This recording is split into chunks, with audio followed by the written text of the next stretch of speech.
Hello, everyone, and welcome to episode 39 of Signals from the Deep, the official podcast of your Seattle Kraken. Piper Shaw here with JT Brown, as always. Got a lot of stuff to get into. We do. And our producer extraordinaire, Drew. Welcome back to the show. Hi, Drew. Thank you for being here, everyone. All right, we got a lot of stuff to get into, as JT said, so we're just going to crack right into it, starting with the most important part, I think, is last episode we talked about the viral moment of Booker Brown on the broadcast at the Kraken game. So I thought it would only be right to kick things off with that because it was actually Booker's birthday yesterday, and I saw a little bit of a debacle with the Lego set. Yeah, so his birthday, obviously very excited for that, and he's opening up the presents, going through. I had bought him I think it's like a 2,000-piece Lego set. Holy. Yeah, I wanted to do it as well. Oh, yeah, so you by yourself. It's 18 plus, so he's not going to be able to do it by himself, but he loves Mario, so it's Mario Kart, and he opens it up, and he says, "Thanks, Mom." And I just, I just sunk for a second. Now, it's from both of us, yes, but I specifically picked it out, bought it, and actually I was going to give it to him like a month earlier. Lexi smartly was like, his birthday's in like less than a month. Why are you buying him this Lego? And I'm like, well, because I also want to do it as well. I want to put it together. So the whole thing was set up by me to get him this Lego, 2,000 pieces. I was going to have so much fun with it. Me and him building it together, having fun. And then it was thanks, Mom, when he received it. So she got the credit and the glory for the present. I'll know he loved it. Still waiting to set it up as of now, but also, he lost a tooth. I had to pull his tooth at lunchtime. Wow. It's because he wouldn't eat. So that's an interesting birthday for him. I just want to say, in Booker's defense, and in Lexi's defense, perhaps, how many times have you gotten credit for a gift or an assist on a gift that you didn't do anything but pay for, JT?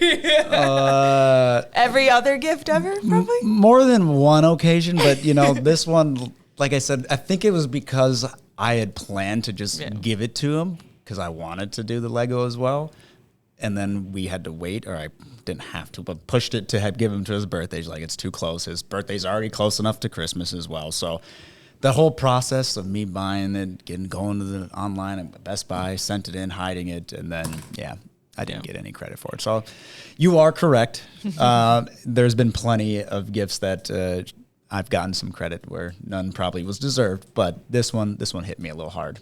Okay, well, this is a good place to start because we are going to be talking about the Kraken's dad's trip, which was just this past week. So we are going to talk about a variety of things. Also, Freddy Gaudreau is on the show. You will hear from him in just a bit. You'll also hear from some Kraken dads. But I thought it was fitting to acknowledge the fact that you are a father. No. However, you also have a father, believe it or not, and you went on a couple of NHL father trips when you played. And I wondered if you had any core memories or any experiences that you could share with the listeners about what that experience was like to have your dad with you, who also played professional football.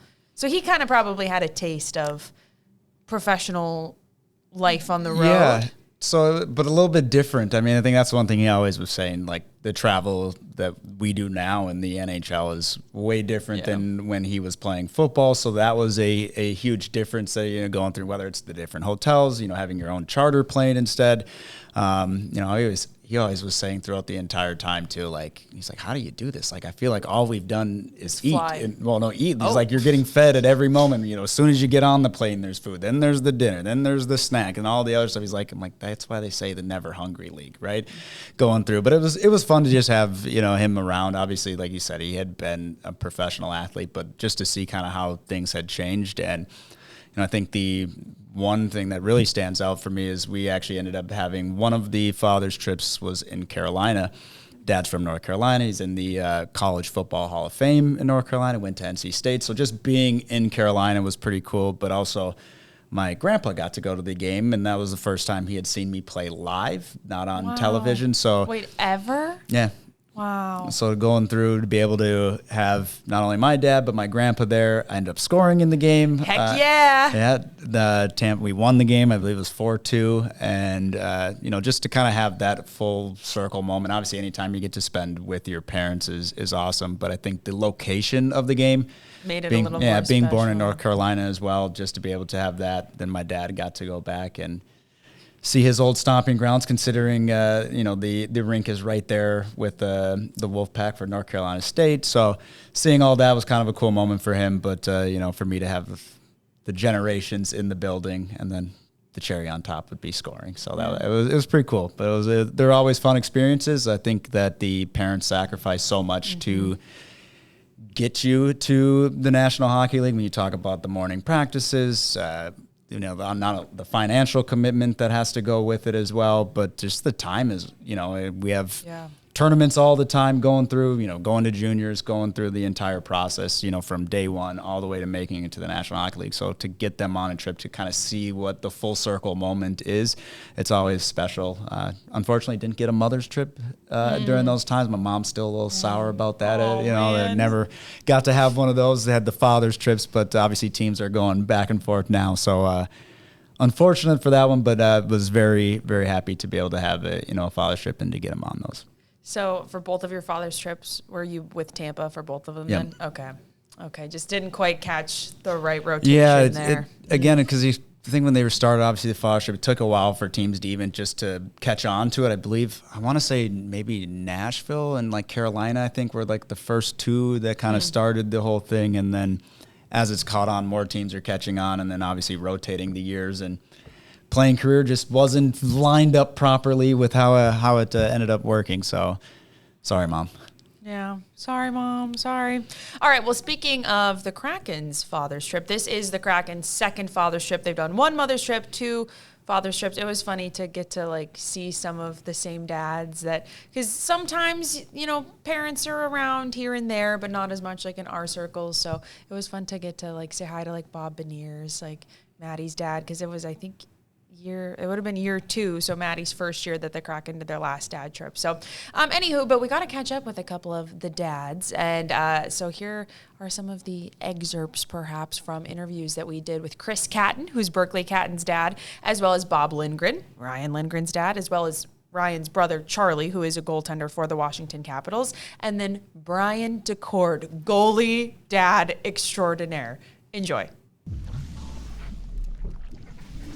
Berkeley Catton getting set to be the ninth player drafted by Seattle to make their debut. What an opportunity, what a moment for the youngster. Going back to 8th overall in 2024, it's that full circle moment, getting those first laps. We've seen him in the preseason. We've got to see glimpses of what he has when he has the puck on his stick. He's excellent with it. His mom is in attendance as well as dad too. So again, a family moment, but obviously for him, wants to go out there, wants to perform. He has to just go out and play his game. It's surreal. It's when you come here and you see how the players are treated and how everything works and how organized everything is, it's just unreal. It's unreal. It's a lot different than junior. Just the way the team treat Burke. They are so nice to him, and a rookie coming in and I don't think it's like that everywhere, and Burke just tells me all the time he loves the team, he loves hanging out with the guys, and they're so good to him, and just how, like I said before, it's just top notch, and some of the stuff you see is just amazing. Well, we're just so happy that he's here as a teenager, like I said, it's just overwhelming, but how he's treated here and how everything's going, we couldn't be happier. Yeah. When Berkeley was growing up, what was he like? How would you describe what he was like running around? Well, he reminds me of Ford. Ford reminds so much, right? And it was Ford has a mini stick and a net in the living room, and that's what Burke did for hours, all day, every day. And Ford's the same way. He's watch. So if I wasn't watching Burke play mini sticks, Dad, watch. So yeah, it's been great. Yeah. At what age did you kind of think, or did you guys look at him and think, okay, maybe he's special, maybe he's really got something here? Well, he was always really good, but when he went to the U17s and he did really well there, then it was kind of like, okay, wow, you know. And then, you know, when he was in his draft year, there was so much pressure on him, and he just handled it so well. And then he got drafted 8th overall, and I'm like, this is just nuts, you know. So you know, like these guys are all like the 1% of the 1% of the 1%, right? So you always dream that this happens. Like my dream was always to go to the dad's weekend. So I'd watch it on TV and I'd be like, oh man, look at that. And then that was me, right? So it was pretty surreal. Like I'm sitting beside Jordan Eberle's dad, you know, and Eberle was Burke's hero growing up because of the World Juniors, and he played World Juniors in Saskatoon. So he knew everything about Jordan, like everything.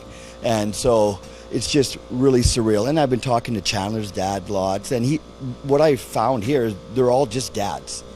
They're just dads. And, you know, they're watching their son play in the NHL, and they're like, they look nervous, you know, just like everyone else, and they're so proud. And yeah, so it's yeah. When Berkeley made his NHL debut, he was playing on a line with Jordan Eberle. Did you know about that? What was the conversation about that? Just crazy. I asked him, who are you playing with? And he goes, I'm playing with Beniers and Eberle. And I'm like, oh my God. And then like his second shift, his first time he touched the puck, he got an assist. So it was in Philly, and I was asking my wife, do you think we'll be on TV? And she goes, no, we're in Philly. So did you see me when Burke got the assist? Yeah, I was doing like, and it was pretty embarrassing. I got roasted by my friends pretty good, you know, but yeah, it was just, it was amazing. He'll circle the track. He's muscled by Lindgren. Lindgren takes down Velarde. Well, so I have to imagine, having two sons in the National Hockey League, that you've been on dad's trips before. Yep, this is my second with Ryan, and I've been on a few with Charlie, yeah. What is special about having the opportunity to spend a couple of days and a couple of games with your son? Well, it's just fun to spend the time with them, to see what they go through on a daily basis, and all the behind the scenes is very interesting to me. What are some of those behind-the-scene things that you've kind of noticed? The prep work that not only the players go through, but you know, from setting up the equipment and the sticks and just all that goes through it. It's a big production. What was Ryan like when he was a kid? How would you describe him when he was growing up? Determined. Didn't like to lose. You know, even a simple board game. Always go back to the game Sorry, where you know, if he lost that, he'd be storming upstairs, crying. So he's been a very determined boy. In a family of goalies, why did he become a defenseman in your view? Well, he tried goaltending, but it didn't last very long. We had to peel him up off the ice, so it just took one time. Only one time he tried it? One time for goaltending, yeah. You were a goaltender, is that correct? Yep, I played a few years, yep. So did you feel at all like, was it kind of the dynamic of like, I want you to play goaltending, or was it like, maybe just try it first, or how did you guys kind of settle on that? It was all just trying it. I just exposed it to them, and a couple of them took to it. How have you seen him and Charlie kind of use each other, or kind of offer each other advice when it comes to navigating this career field? That's a tough. You know what? I don't know if not a heck of a lot when it comes to the season, but they do support each other for sure. Maybe not, you know, really outwardly talking to mom and dad, but. You know, I know they check on each other's box scores and do all that stuff.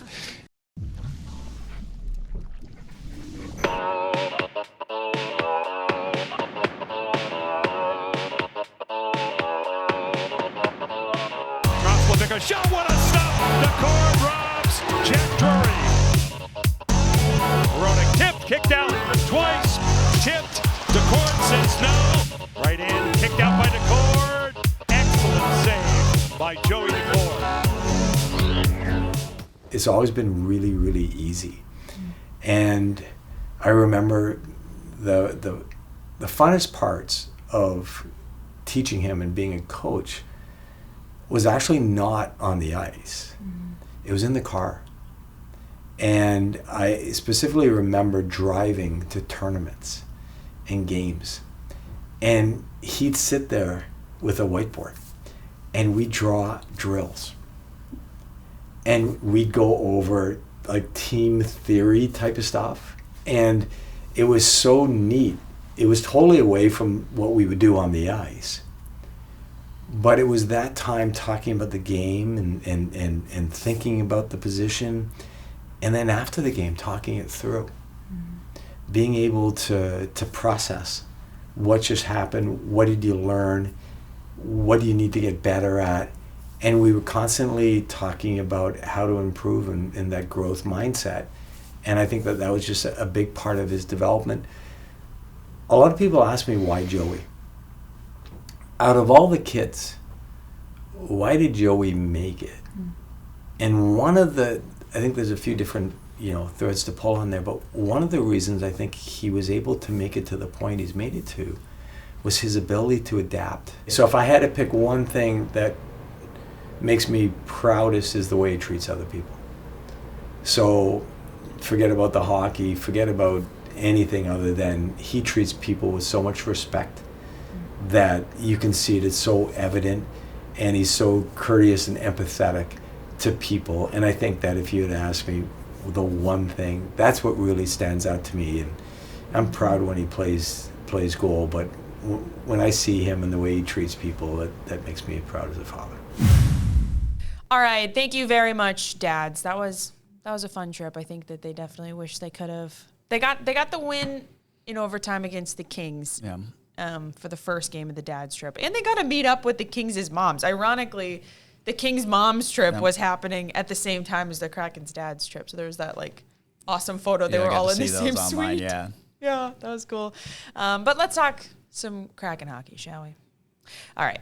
Unfortunately, the injury bug, as well as the illness bug, have been hitting the Kraken team hard. But that's not really an excuse. There's always a next man up mentality, but it's been a mentality. How about that? I like that? Yeah. Allison would be proud. She loves a pun. A mentality. A next mentality. How about that? What is kind of, JT, your thoughts on the state of the team right now and their recent results? Yeah, I mean, there's no doubt that the injuries, it's not ideal, right? You're looking up and down the lineup, whether you're missing Schwartz, you're missing McCann, you've got Catton down, you also have Murray still out as well. You're looking at the players that are on the IR, then the illnesses go through. Every team has these injuries. Every team goes through spurts where the entire team is sick. We've seen that, even with teams coming into Climate Pledge, hearing that they were sick going through. But I think that's where you have to find a way, right? That's where you dig deep, you go through, and there is no excuses. It is a tough schedule. Everybody has a tough schedule. At the end of the day, the Kraken have been playing some very close games that just haven't in the end gone their way. And I know that when you look at the final score, it may not show. Yeah. But for the most part, you look especially at the empty nets, okay? Yep. You're looking at a 1-goal game until later you give up a late goal, and then all of a sudden you add in 1 or 2 more empty netters. So the score doesn't necessarily reflect the actual score of the game. But at the end of the day, it is a results business. And at the end of the day, they did not get the 2 points or did not, push it to overtime to at least get 1. And that's where things start to get a little sticky, right? Mm-hmm. I feel like as you look, I think I said it in Edmonton on the broadcast saying, before you know it, we're going to be at the holiday break. Well, we're almost there. When you come back from the holiday break, before you know it, it's going to be the Olympic break. And all of a sudden, now you're looking toward the stretch of the down stretch for the season going through. And you got to put a spot. You have to keep getting points. And right now, the Kraken just haven't been able to get those points, even though the play hasn't been as bad as the record may show during this last time. That's what's kind of frustrating about it. And you have to try to compile points whenever you can. And they're going into a tough stretch. Whether it's before the holiday break or coming back from the holiday break, you have a tough stretch. So I think for the Kraken, again, it's just about resetting, getting yourself in, knowing that you've been playing good enough hockey, but just not been getting those bounces or pushing through. So don't get frustrated. Keep pushing, keep playing the same way. Because, again, you look at all those games. I think we did a stat on the broadcast last night, too, where they're first in the league when it comes to time spent tied in games. and third in the league when it comes to time spent within one goal. So a lot of the games are spent. They're close, tight hockey games. It's about getting that last point. Who's going to step up in those moments, and whether there's injuries or not, you said the next person up, they have to come in. They have to be able to produce at that level, and that's where you're just missing that one goal, right, or that one opportunity. Because the Kraken have been getting plenty of chances. I look back even to the Utah game, right, where Kirill Vejmelka season high shots on goal stood on his head, and that happens from time to time. So don't get discouraged. You're getting opportunities, but I think the overarching, when you look at the big picture, it is still, this is a points-driven league. You have to, whether it's 2 points, 1 point at the end of the year, the number that matters at the end is the points, total of points that you have. Are you going to make it? The Kraken have slid down. Outside of, it wasn't too long ago, they were sitting second in the Pacific. Now you've slid your way down. It's still tight in that area. Obviously, the top teams have kind of separated themselves a little bit, but it's not going to get any easier for the Kraken. So I think from that standpoint, like you said, next person up, you just got to keep pushing. Yeah. One of the areas of the game, though, that has been improved, or rather improving, was definitely a sore spot when this skid started and has been better later, is the penalty kill. They've made some adjustments. Yep. What have you seen that's made them more effective in the last, at the time we're recording, 3 games or so, 4 games or so? Yeah, I think when you look at just personnel-wise, you're starting to, this also coincides with injuries, right? Mm-hmm. Different guys having to step up, played more time. Tolvanen is one of those guys who has been added to the penalty kill, who now is playing, obviously, power play, 5-on-5, and top line. The penalty kill, getting up to the top line. So he's in every situation possible, obviously giving him more time. You look at a guy like Montour, who's more of, I'd say maybe more known to be the offensive defenseman. Obviously, he still has some great defensive skills. He's getting more time where he hadn't been playing on the penalty kill as well. And when things aren't working, sometimes you just have to switch things up, whether it's personnel or even from the structure component. Simple, they're making things a little bit more simple, or making the reads a little bit simpler for the forwards. They've done a much better job of taking away the seam passes, going from side to side, not necessarily giving up, 1 or 2, and it ends up into the back of the net. And again, a lot of it, too, is just making sure you get the clears when you get the opportunity. It is very hard to be tired out on a penalty kill. Done it many times throughout, and it's not good. Obviously, they already have another player. They have more than you have out on the ice, so you're down in that aspect. Then you get tired. Things just don't work. So better on getting clears when the time comes. But then also, like I said, structurally, they have made a couple of changes, and Lane had talked about they're learning that on the fly, so there's no time really they couldn't just take a week off and say, hey, we're going to just nail down this new penalty kill. So they're still working through the kinks in that sense, but I think so far it has been good. But you also have to give credit to the power play as well. That has, again, maybe not from a numbers perspective, they're still sitting around the same area when it comes to the league. I think it was tied for 18th going into last night's game, but I think the timeliness of some of their goals, going back to the LA game, getting 3 in a game, I think that's the first time they'd had multiple power play goals in a single game this year. So just adding the timeliness, getting some power play goals. And again, a lot of times, if you win the special teams battle, you're going to win the game. So for the Kraken, seeing improvements in the penalty kill, that's huge, definitely based on where it was. And then the power play also coming up in different moments has been big for him. And the power play also has been huge for the momentum, I feel like even in the Utah game, there was one power play that they did not convert, but that they did generate a lot of looks, and they were moving it and they were feeling better. And that's a positive sign too, because at times, again, as you pointed out, they might kind of be sitting in the same place, but it's demoralizing if you get there out on the power play and you don't get a shot on goal. It's a feel thing, right? As the game's going on, if you're getting the looks you want, even if the goaltender's making the saves, it's way different than you go up the ice 3 or 4 times and you're struggling to get in the zone. You're struggling to get set up. They've been set up. They've got the looks. They just haven't gone in for them. And again, when you look at it, is it the goaltending? You look at, there are games where the goalies are standing on their head. Other teams have said that for the Kraken as well, right? Because goaltending, when you look at what Joey's been able to do and Grubauer's been able to do over the last stretch, goaltending has been good. It's been one of the most consistent positives for the team, frankly. Correct, and they're just not getting the bounces. So again, a lot of it's sticking with it, and eventually will go. Maybe some of the early mistakes weren't hurting the Kraken as much early in the season, and they are now. But overall, when you look at both the power play, penalty kill, it's a vibes thing. When things are going well, you feel it on the bench, and that next line that goes out, going back to the the Utah game, it was Marchment who ended up scoring right after a very good power play. I feel like they almost had the puck in the zone for the entire 2 minutes. Whole time, yeah. Didn't score. The very next shift, Marchment goes out, Lindgren sends the cross-seam pass, and he gets the one-timer, ends up scoring on the goal. So those type of things, when you're talking about gaining momentum, same way with a penalty kill. You kill it off, the next line out, they feel more energy, they're ready to go, they're ready to push back. So I feel like both your power play and penalty kill can change the momentum of a game.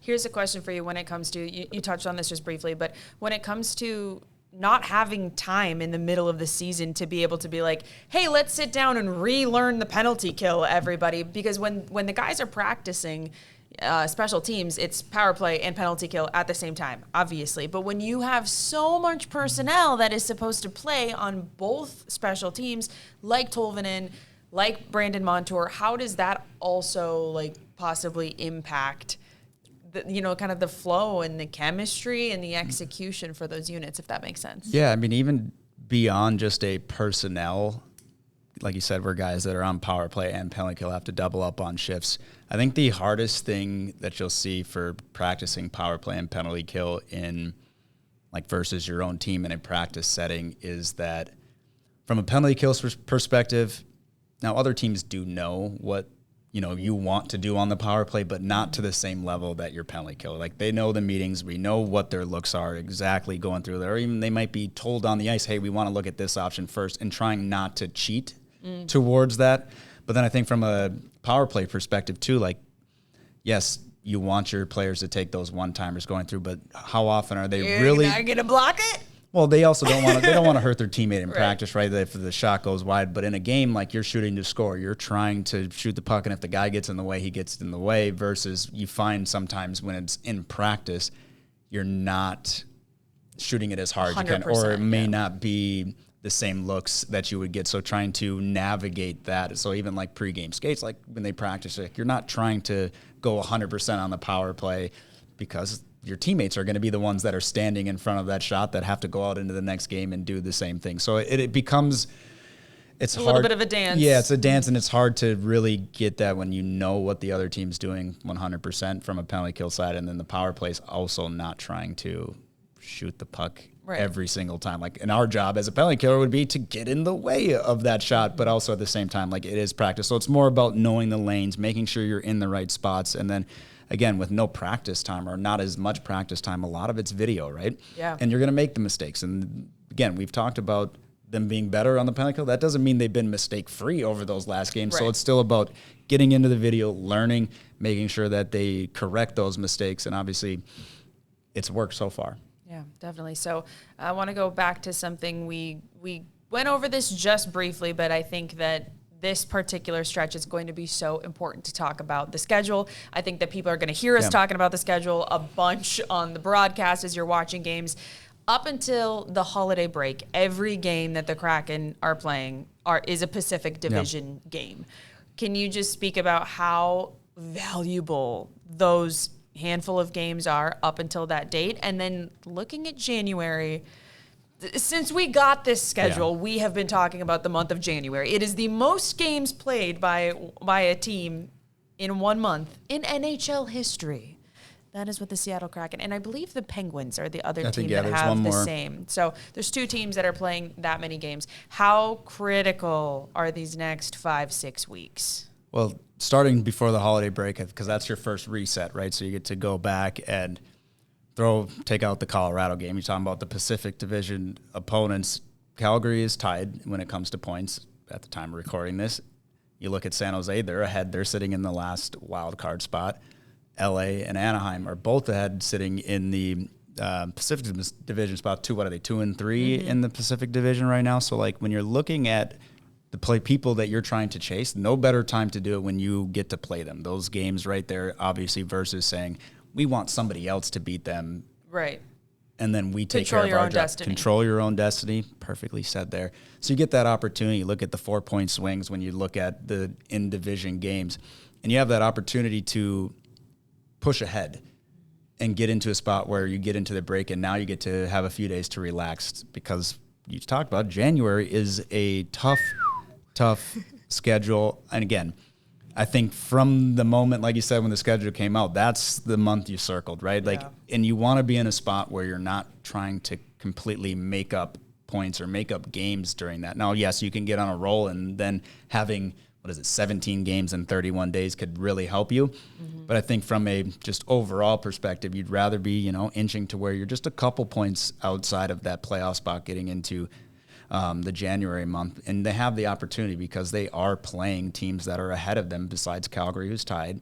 But the rest of the teams are ahead of you in the standings. So, like, you have the opportunity to make this last little push before the break, and then you come back, and then the 17 You need games. a big month. I think there's There's so much opportunity. There's three back-to-backs in January. There's 9 home games, 8 games on the road. So it is a packed schedule. It's basically every other day for the entirety of the month.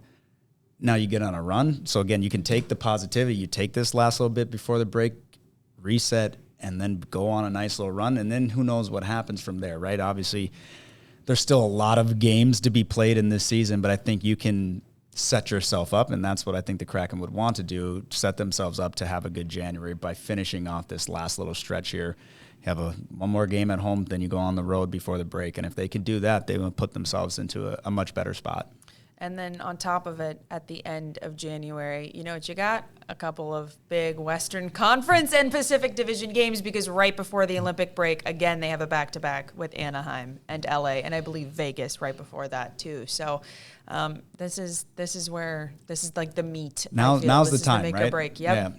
Yep, definitely.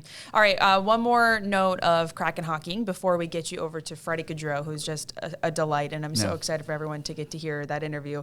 Among some of the call-ups, among some of the different opportunities that guys have had, we saw Jacob Melanson called up for the game against Buffalo with sickness running around the locker room. Mason Marchment was not available. That was Melanson's second game in the NHL, and I think he made his presence known, JT. Yeah, to say the least. I mean, obviously, we know what to expect from Melanson, but going into that game, like, he brought a energy that's not necessarily on the Kraken day in, day out, and that's his style of play. 7 hits, I believe, was the final for him, which was the most by a Kraken player so far this year. And going after, it didn't matter. You know, he's in his second game. He's going after Rasmus Dahlin, one of the, I'd say, star defensemen in the league. Great moving. You know, he took him out more than once. Took a couple runs. He took one on a Greenway. Jordan Greenway. I was like, woo! Put him down, and it was beyond just the hits, right? And I feel like the hits were what everybody saw, the main part, but a lot of those hits created more offensive zone time for his line, which I thought the entire line played well because of that energy. Every time he stepped out, it seemed like Buffalo knew he was on the ice. The Kraken knew he was on the ice. He was creating opportunities for himself. He was creating opportunities for his line mates, but he's also hemming in the defenseman. Every single time that he'd go through, it's another body check. It's another body check. He's physical. He's on the forecheck, and they're thinking about it. But then the next line gets to go out against a tired opponent because of the way that line was playing together all throughout the entirety of the game, and even seeing some different shifts in lines. I think Ben Myers moved up as well. They were still creating and going through. So I think he just kind of brought a new energy. It was fun to see. I love that style of play. That's how you played. It reminds of what I would like to do out there, and what, the part of the game you miss. That's what you miss. I miss going out there, running around, hitting everything that moved. He was in how many battles after the whistle, chirping people back and forth. And again, it's just something we don't see every single game. So to be able to have him out, again, for a call-up, came up, and he did his job very well. And again, turned some heads, and I thought he made an excellent, second impression, right? Obviously, we got the one game last year in Nashville, which he did a lot of the exact same things in that game as well. So I don't think... This felt more, polished in a way, though. Obviously, he's still playing that physical game, but it felt a little bit even more intentional and impactful, I feel like, though. Yeah, and I think a lot of it's just the offensive opportunities that he ended up creating because of the physical play. Like I said, the physical play is what everybody gets to see, and you see the bodies flying all around. But obviously, when you take a look at positioning, where was he out on the ice within the system, playing obviously smart. He's got another year under his belt, going through and continuing to develop. And obviously, he said got called up because of the sickness.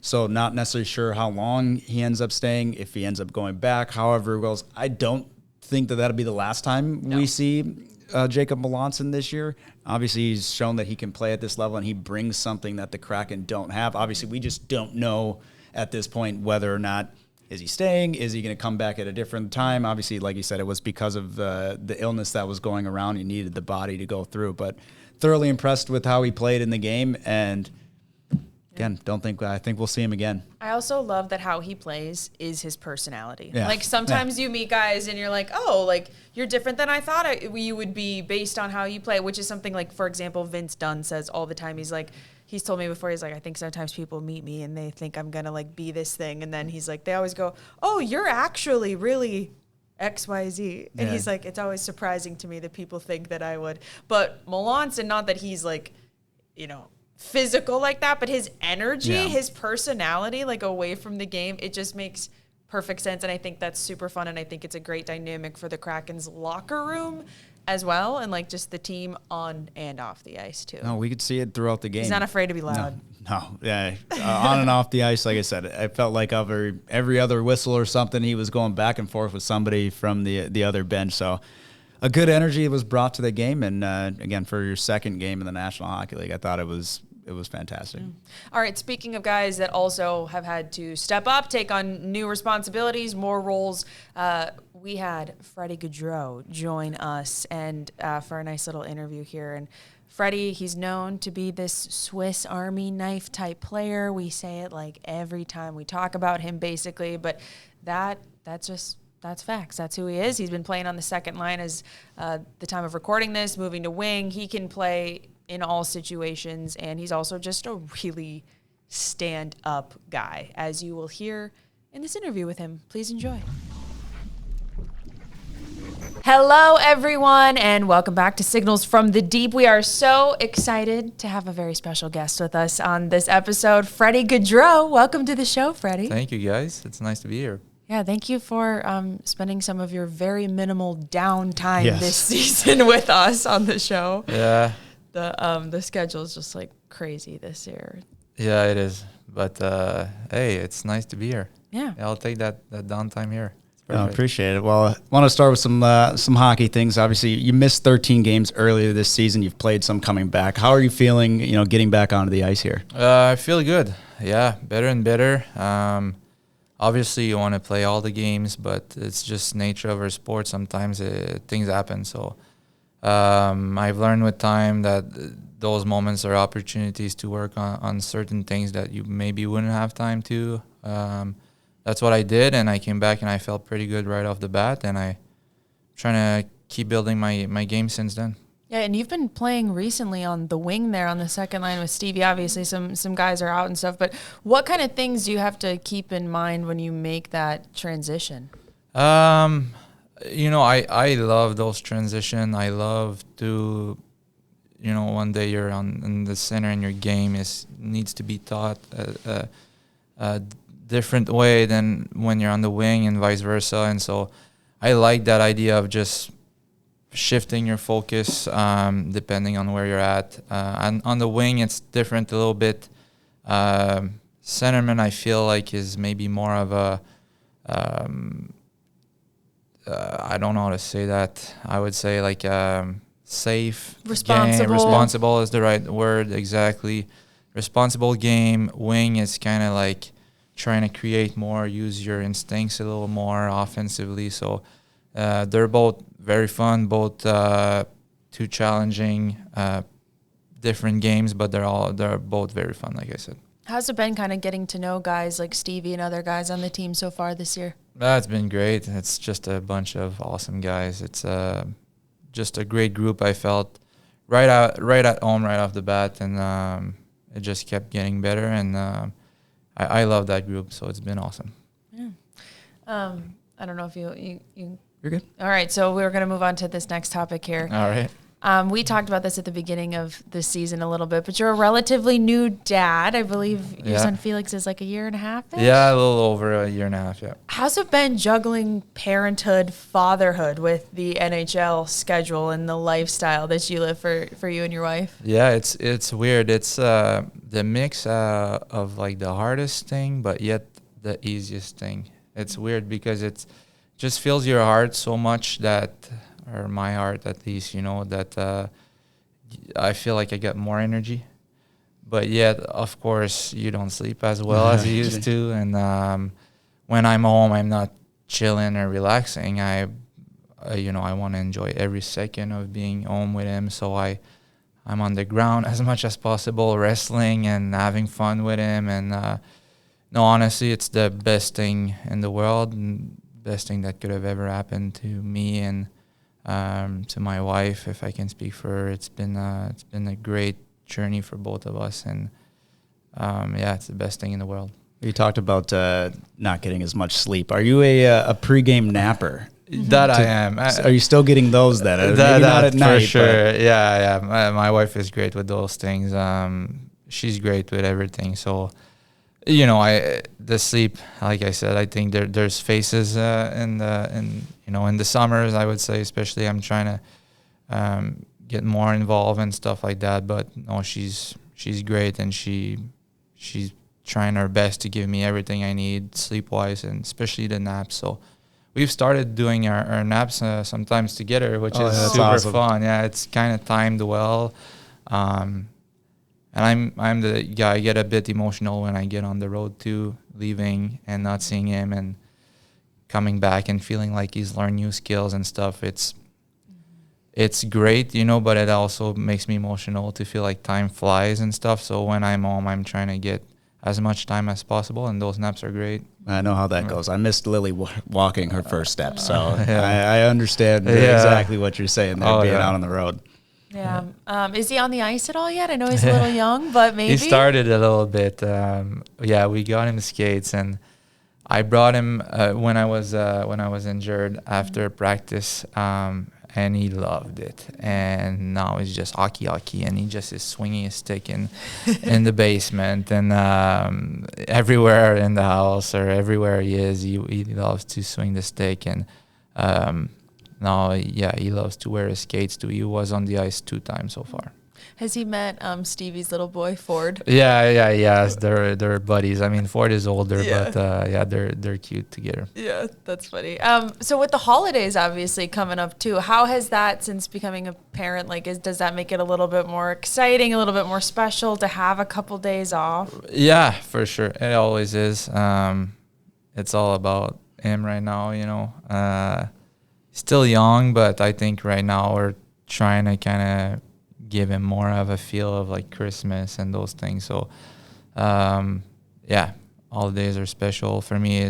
That's been a hard part of my journey as a hockey player, is not being home for Christmas, but now to be able to go through that same energy but with him is special. Do you have any holiday traditions that are really close to you or your family in general? Not much on my side, but to us it was always just growing up being together. And I think it's the snow, it's skating outside. When we were at the cabin, it was about skating on the pond. So I would say that's the best one. Yeah, you mentioned Christmas, so we all know there's a jolly fellow in red that likes to visit December 24th overnight, and I heard, though, in Quebec, somebody else visits in January. A Bonhomme Carnaval? Bonhomme Carnaval, that's in Quebec City, I think it's more a Quebec City thing. Is that, did you ever celebrate? You know what it is? Or give it a little... Not much, to be honest. Okay. No, yeah. I was trying to figure out, the Quebec connection to see if it would slide, but no, okay. I wish I could jump on that more, but it's more of a Quebec City thing. How would you rate my French? Bonhomme Carnot. That was good, man. It was good? Okay. Yeah, that was All right, I was really practicing good. in the car ride over, try to get that right. But no, okay. JT, your wife is from Quebec, right?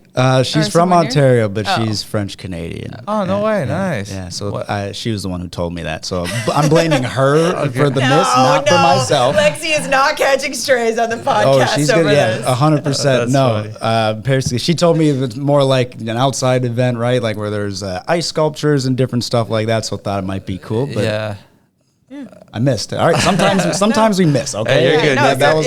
Hey, You're right, actually. But it's in Quebec City. It's not all over the province of Quebec. So, and I never, maybe once as a kid, a long time ago, but I can't even remember. So, sorry. I wish I could have helped you. Well, there. you know what? Hey, at least my French was okay. You understood. You understood what I said last time. I believe it was last year. I said something to Yanni Gord after a game on the bus, and he was like, "Brownie, that was terrible." So I It's took gotten better. 2 years of French in high school and I took 2 years in college, but I never have had anybody ever to speak with. So I can read it very well. Like when I went to France or when we go to Montreal, like I nice. can read everything. So I'm like, I know what's going on, but speaking it now, I'm like, yeah, like I think Yanni was the first person I ever met that actually spoke French, like for real. And then you're probably the third, Freddie. All right. So Oh, maybe one day we'll get onto a French podcast here. Oh, yeah. yeah. We'll get there. We'll get there. we're gonna have to keep working on it. yeah, I'm a long ways away. I got about 5 words, and that's about it. Full So French show. since I missed on that one, I'm not going to miss on this one. Okay. I still have some connections in Minnesota, and I was told you're very good at setting up, like planning team events, and it was brought up in Vancouver, sauna, hot tub. It was like a pontoon boat that had a Yeah. sauna that had to get everybody out. Have you done anything like that yet this year, or do you have anything planned for this year? No, it just, that one just happened last year. Got a very good friend of mine that's like, he's like the sauna guy from Minnesota, and he has connections everywhere. And we had that day off in Vancouver, and he had told me a long time ago about that floating sauna. So I was like, that's it. I'm doing it there. I just asked who wanted to come, and I'd say most of the guys, there was maybe 2 guys missing or 3 guys missing. So we set up the bus, getting there, beautiful ride. We get there, it's kind of a magical place, and that was just a beautiful day altogether. I haven't set anything up here yet, but those things are great. I think sauna team events are the best for me, so that was great. I think you're going to get the Finns involved for sure if you offer that to them. They're part of it for sure. For a lot of the listeners maybe who haven't been in that type of setting, can you just explain like how important those team bonding events, whether even it's going to a sauna, maybe it's just a team dinner, what that does for a team and for a group? Yeah, it's huge. You go every game, what people see outside of, like from the outside perspective, is just guys kind of skating around and see a puck flying around and you score or you get scored on and you win or you lose. But in the room, like you're looking around and those are your brothers. Those are the one you're going at it together. You all have the same little nerves before every single game, but you're together within that energy, within those nerves, within that excitement. So,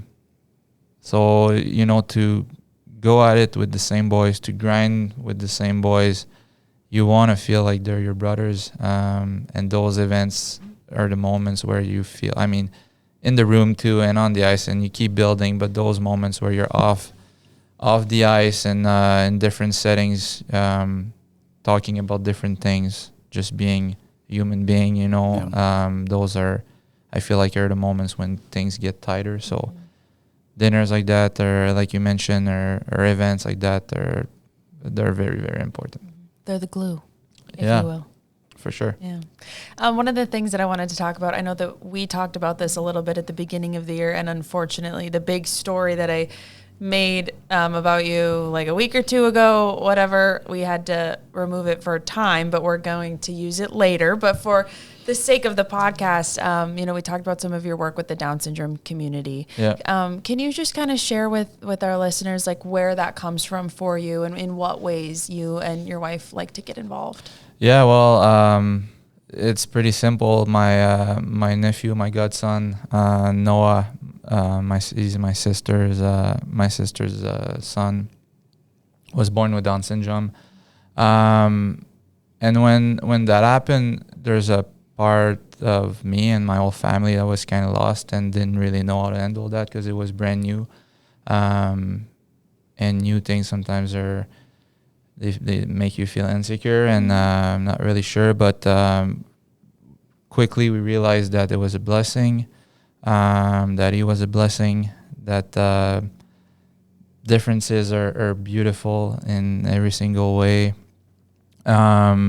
And that we have so much more to learn from each other, and we just have to be open versus scared of the unknown and scared of, not getting close with people that are different. Or so yeah, with time it just kind of clicked in my head that like I was in, I don't really like to be out there, to be honest. I'm kind of comfy in my little things and more of an introvert than anything, but I realized I was on a platform still with hockey, and if I could use that a little bit to spread the message of inclusion and how beautiful inclusion is and how important it is, it was something that, like I said, just clicked, and it was important for me to do it. So started with a little bit of things on social media, a little post, got my teammates in the past couple of years involved too with an event on March 21st, which is the World Down Syndrome Global Day, basically.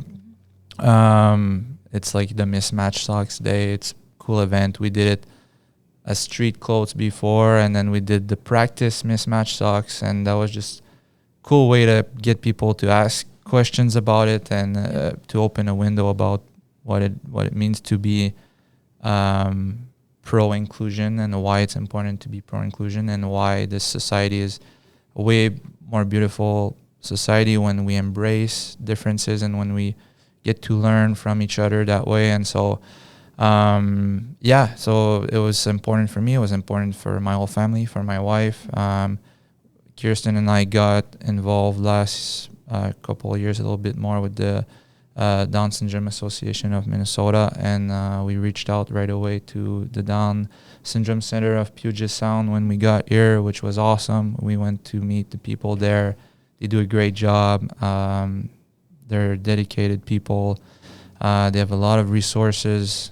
They're awesome. I recently just went to the Best Buddy of Washington Gala too. And Best Buddy is... Oh, nice. I don't know if you guys know about Best Buddy, but it's basically a world organization which idea is to connect people with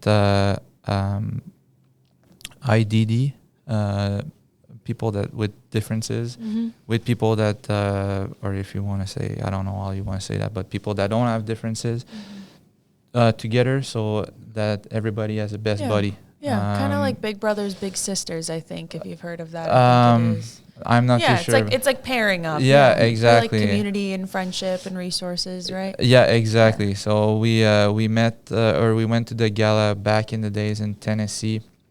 And we fell in love with the idea. We left the gala with our hearts completely open, and we just we thought it was the most beautiful idea. So we reached out here too. It was important for us, and I went to the gala a couple of days ago, and it was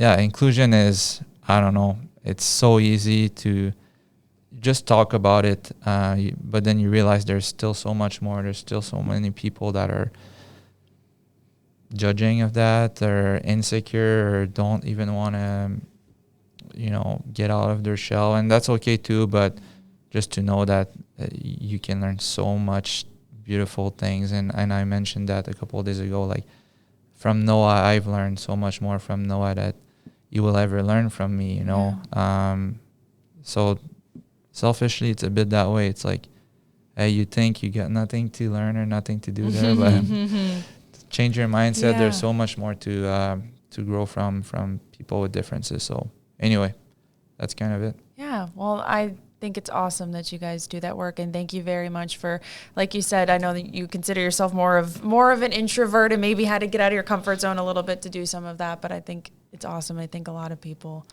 think it is too, and you're making a difference. So yeah, I think little by little we all can say thank you for the work that you do in the community, and just one step at a time, right? Yeah. Keep making the world a better place. Thank little you. things like that really mean, make the difference. Thank you. I think at first too I felt like I wasn't good enough to make a difference. I'm just like, why me, But then I just realized it's easy. You just have to show up. And I was like, what can I do? And trying to overthink. And then I just told the team, I was like, hey, if there's anything, just tell me. We'll show up. And then you realize you just show up, and you make a difference just by being there, just by going to an activity there. So sometimes it's just, you don't have to overthink it. Just show up, and that's it. So I'm not doing much. That's what I'm saying. I'm just showing up here and there, and that makes a difference. Fills my heart. Though. Selfishly, it fills my heart, to be honest. So. Well, that's good too. Then it's a win-win. Yeah, it's a win. It's for everyone. sure a win-win. Yeah. So okay, shifting gears just a little bit here. I'm curious what kinds of shows, what kinds of movies you're watching in your off time. Like, are you watching stuff with your son mostly? Like, you got like kids shows on, or anything that you've binged recently that you like? Sometimes with him, for sure. He's funny sometimes. The other day he was crying. Kirsten was gone for an appointment, and he was like, "Oh, my mom, she's not there." And I was like, let's go watch hockey. So we went and watched hockey, and you just like stared at the hockey game, and he loves hockey. Yeah. It's funny. It's weird. We watched some shows too, but I don't know. We used to watch more before we were parents. Now it's kind of like grind through the daily routine, and once he's asleep, we're just kind of like, all right, we're going to chill now. Yeah. And sometimes it's a show. Sometimes it's just on our phone or just being together. So I'm not too sure. I just mostly some Netflix stuff. Right now I'm not even watching anything, so I can't tell. But I think I like movies more, maybe. Yeah. I got one for you. I know you're into the outdoors. You like hiking, mountain biking. It's tough during the season. Obviously, Seattle has some good hikes and different trails that you can go on. Have you done any, or have you done any research or thought of which ones you'd like to try? Oh, it was my thought right away. So, before camp, it was captain's practice. And my Kirsten and Felix weren't here yet. And my brother came for the first weekend, and because we had the whole weekend off, so we went to Mount Rainier right away. Ooh. Okay. Yeah, we rented a cabin just at the bottom of it. With a sauna and a little river. The sauna. The sauna is always important. So with the sauna, a little barbecue, there's a little river going just right behind the cabin. Beautiful place. We hiked the first day and we hiked the second day, and that mountain is. My brother and I couldn't even speak. We were just like, yeah, man, I don't know. Holy crap! We were just like, whoa, I don't know what to say. And he was like, I don't either, man. Just taking it all in. Yeah. And so that was beautiful. But for sure, it's harder during the season. The days where I drive and I see the mountain, it still fills my heart. And I wish I would go more often. And then Kirsten and I went on a few walks too. Our dog loves to walk, loves to hike. Felix loves it too. So, we wish we can go more, but eventually maybe. What kind of dog do you have again? Golden Doodle. Oh, that's right. Lola. Duh. Yeah. Oh my gosh, I can't believe I would ever forget that with Tolby. Yeah. Tolby naming his dog after yours. That's hilarious. That's funny. Yeah. How's it been getting reunited with Tolby? It's great. Yeah, I love Tolby. Always liked him. We've been good friends in Milwaukee, and it's awesome. I was super happy when I figured we would be together again. You good? All right. Well, thank you very much for doing this, Freddy. Thanks for taking some time out of your day to chat with us a little bit more candid, more relaxed environment. Thank you, guys. It's awesome. Appreciate you guys. All right. Good stuff. Thanks again to Freddy for coming in and having this interview with us. There's so little off time in this season, so it means a lot when the guys are willing to give us like 30 minutes of their precious time. So But with that being said, we talked with Freddy about holiday plans a little bit, holiday traditions. What does your Christmas look like, JT? What you got coming up here? So my mom is flying in from Minnesota for Christmas. Nice. So she's done that the last, I think, 3 Christmases as well. So the kids really enjoy having their Nana around, and helps me because I don't necessarily also like to cook too. So she always makes it a nice meal for us. We always do a seafood boil on Christmas Eve, and then just more of a standard a Christmas Day type of food. So again, for us too, obviously living in Minnesota, my mom does, versus being in Seattle, so don't always get to see family that often. So when she gets to come out, not only for the kids, I know that's the real reason she wants to come out, but it's good to see family. So have you always done a seafood boil, like Nope. Christmas Eve? Like, is that a family tradition, or? It's just kind of what my mom just done. So did you do it growing up and stuff? I feel like once you start going to multiple Christmases, going through, you got to pick a day, and I've eventually turned into having seafood boil at my mom's. So like, I enjoy it. I think it's a little bit different, but no, it's just something that we've always been doing. Yeah, that's cool. My family. Oh, go ahead. Are the kids gonna have the seafood boil, or do they get their own dinner? Booker will. Lily will absolutely not. Not even the potatoes and the corn? No, she is. You think I'm a picky eater? I know where she gets it, so I can't blame her. But she is more picky than me. So Booker, put anything in front of him, he'll eat it. Lily, on the other hand, she will not. She will be, I don't know, maybe chicken nuggets or something. Okay. That's like her number one. So we'll find something for her, but she's definitely not having the seafood boil. Yeah. I forgot to bring this up on the last podcast, and I was so upset. So this is reminding me, because you brought up you being a picky eater. Okay, everybody, strap in for this. So because John Forsland has, of course, he is an icon, and everybody wants his talents, as they should. He does not travel with us usually on like Sunday nights or after Monday night games, typically on the road, because he needs to go to his next assignment for Amazon Prime Hockey. So when that happens, then usually on our charter, I sit next to JT on the plane, and we had a long flight home from Long Island, however long ago that was, 3 weeks ago, 4 weeks ago, I can't remember. Time is a flat circle. Long flight, lights are off, and JT's been like asleep for a while. I was asleep for a while, but I wake up because I smell something, and I'm like just very strong. And you know what I smell? I smell the very distinct scent of sour sugar candy. And I take off my headphones, and I hear this crinkling bag. But JT has been laying next to me, unmoving here in his chair in the dark. He has his hat over his eyes, like 2 pairs of headphones on, and he is feeding himself Sour Patch Kids from his pocket while he is sleeping, or like in a sleep stage. And I had to wake you up to be like, are you eating candy in your sleep? Yeah, I was hungry. And he was like, I was hungry. But I didn't want to, so I was napping, right? So I think it was probably like an hour and a half to 2 hours I was sleeping. And I woke up hungry, and I remembered I had the bag of candy. Which is crazy, in because my we have pocket. food on the plane, real food. Bag of candy in my pocket, but I had my hat down because when I started to sleep, the lights were still on.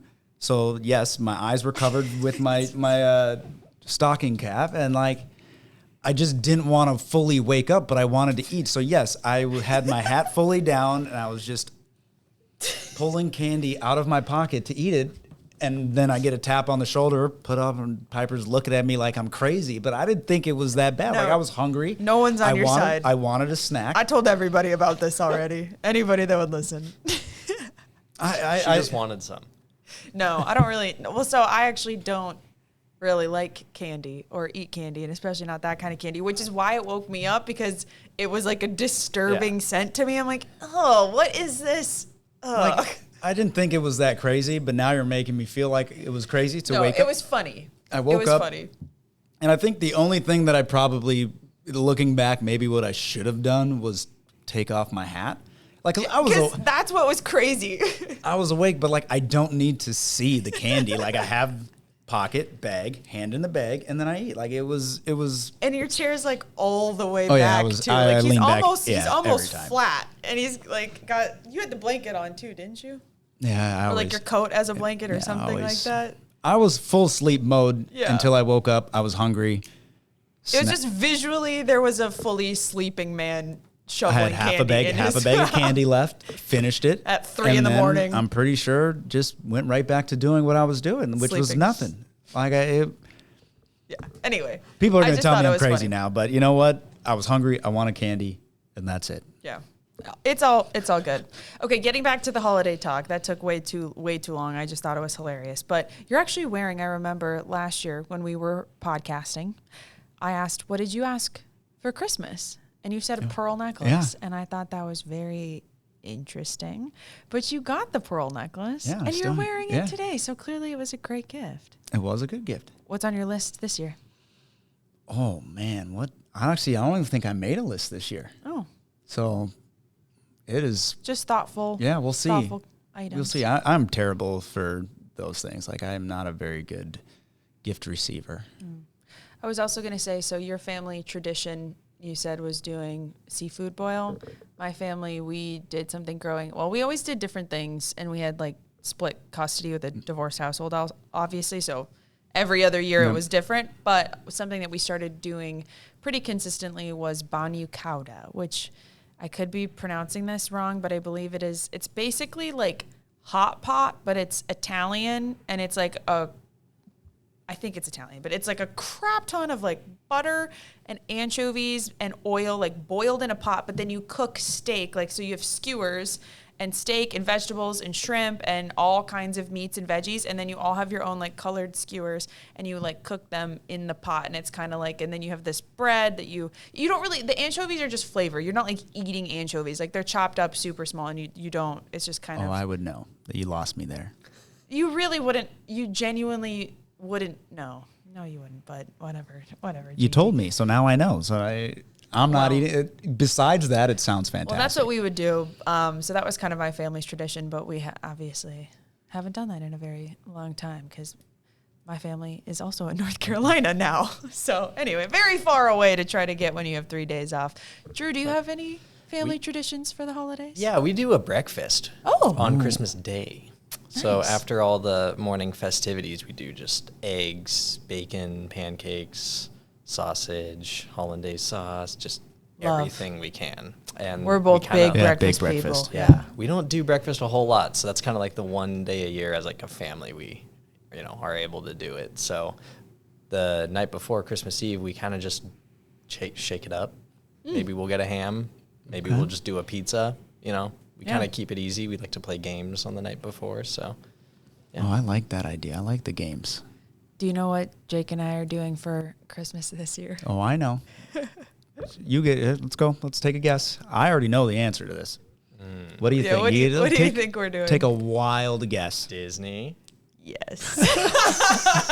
Land or world? Okay, to be fair, this is what's going down, okay? So we go to Calgary, then we go to San Jose, then we have an off day on the 21st, and currently planning to go to Disney California Adventure with Carlin Baith, who is my counterpart basically with the LA Kings. She's the reporter for the Kings, and we've been friends for several years, and she lives in Orange County, so she was like, let's just go do that. But then we play the Ducks on Monday, and then the Kings on Tuesday. My husband was born in Anaheim. It's where his grandpa lives. His grandpa is sick. We only have 4 days off. Like, I shouldn't say only, that's typical, but to get all the way to Wilmington, North Carolina, where my family lives, is just not, it's not feasible, basically. So we decided that we would spend Christmas Eve with his grandpa, and then we're staying, at the Disneyland Hotel, and then we're going to go to Disneyland on Christmas Day. Nice. Before going home. Kind of jealous, I'm not going to lie. Well, like, I'm already there, and Jake's already in LA too, so I won't see, he left like 4 days ago, so I won't see him until Christmas. Well, actually, I think he's going to go to the Kings game. So I'll see him on the 23rd. Kind of sounds like the only thing you could have done. Like, well, and it's like, yes, I'm already physically there. Yeah. I'm already physically there. He's already there. His grandpa is there. So it's like, you might as well. We don't really need to do that, but it makes sense. So I'm fully on board with it. Yeah. Did you get your flights yet for Disney World in February? Nope. No. Okay. Still working on it. Okay, gotcha. I did Disney in New Year's. Oh. Years ago. Was that crazy? Very fun. Yeah, super cold, but like they had top hats for everyone. Wow. like little crappy plastic ones, but everyone was wearing them. Fireworks were going all night. It was packed. Jake seems to think that it's going to be super dead on Christmas Day. He's like, everyone wants to spend time with their families. They're not going to be at the theme park. I'm like, I don't know. I think it's going to be busy. Like, I think it'd be busier than you'd expect. Yeah, I'm like, I think it's going to be busy. It's going to be pack your patience pants a little bit. But anywho, all right. That is way too much Disney talk, but that's okay. Any final thoughts before we wrap this thing up? No? No. All right. Well, thank you to all of the dads for their time to do all these interviews and all of the mic'd ups and all of the various things that they did for us and our media team. And again, thanks to Freddy for his time. And thank you to you guys as well. Merry Christmas. Happy holidays. And if you guys enjoy this podcast as well, all of you out there, Merry Christmas. Happy holidays to you. Feel free to give us the gift of a 5-star review on Apple Podcasts. Maybe leave us a little review. Maybe we'll read it on the next show. So anyway, have a great holiday season, everyone, and we will see you after the break.